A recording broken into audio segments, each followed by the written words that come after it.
Good morning everyone. Today we will discuss how to make an electromagnet. So for making an electromagnet, you have to make the coil of insulated copper wire on a soft iron nail, connected it with a battery, and also you have to connect a switch.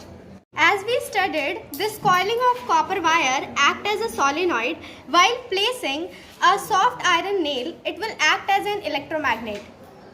As it is working as an electromagnet, it will attract the iron objects.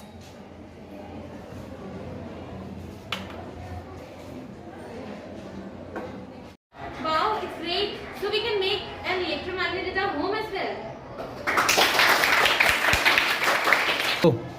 But Muskan, it is very small. How can we make a strong electromagnet at our home?